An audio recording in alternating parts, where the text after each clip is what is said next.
আসন্ন জাতীয় সংসদ নির্বাচনকে সামনে রেখে চট্টগ্রামের নিরাপত্তা নিয়ে কড়া অবস্থানের কথা জানিয়েছে নির্বাচন কমিশন। জুলাই অভ্যুত্থানের সময় থানা থেকে লুট হওয়া অস্ত্র ও গুলির একটি বড় অংশ এখনও উদ্ধার না হওয়ায় বাড়ছে উদ্বেগ।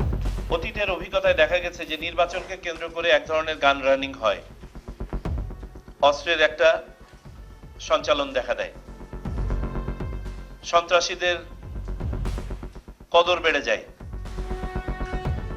এটা একটা আছে। পাশাপাশি জুলাই অভ্যুত্থানের পরে আমরা জানি আমাদের উল্লেখযোগ্য সংখ্যক অস্ত্র কিন্তু এখনো উদ্ধার করা সম্ভব হয় নাই। এই পর্যন্ত আমরা আনুমানিক 85% কাছাকাছি হবে অস্ত্র উদ্ধার করতে সক্ষম হয়েছি। এখনো আনুমানিক 15% অস্ত্র কিন্তু উদ্ধার করা সম্ভব হয় না, এগুলো খুঁজে পেতে হবে। নির্বাচন কমিশনের তথ্য অনুযায়ী গেল 13 ডিসেম্বর থেকে এখন পর্যন্ত প্রায় 2 শতাধিক লুট হওয়া অস্ত্র উদ্ধার করা হয়েছে। তবে নিরাপত্তা ঝুঁকি এড়াতে উদ্ধার কার্যক্রম আরও জোরদার করার নির্দেশ দিয়েছে কমিশন। যে রোহিঙ্গা ক্যাম্প অবশ্যই আমাদেরকে সিল করতে হবে এবং বর্ডারকে সিল করে দিতে হবে।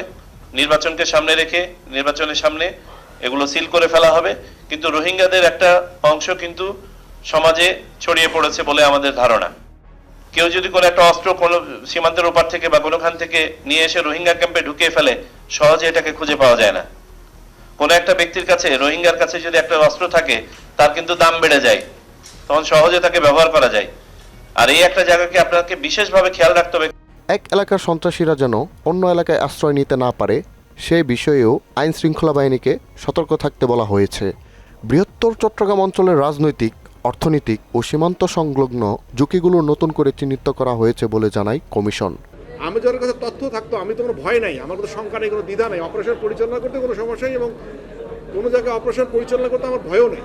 কিন্তু প্রশ্ন হচ্ছে আমি পর্যাপ্ত তথ্য পাচ্ছি, যেটুকু তথ্য পাচ্ছি তার উপর আমি ব্যবস্থা নিচ্ছি এবং কাজ চলছে। আমি আপনাদের সহায়তা পেলে ইনশাআল্লাহ আরও সফল হবে। নির্বাচন কমিশন জানিয়েছে আচরণবিধি প্রতিপালনে দল ও প্রার্থীদের ক্ষেত্রে কঠোর অবস্থানে থাকবে কমিশন। পাশাপাশি গুজব রোধে গণমাধ্যম কর্মীদের দায়িত্বশীল ভূমিকায় আহ্বান জানানো হয়েছে। হৃদয় ইসলাম রোমান, মোহনা ডিজিটাল।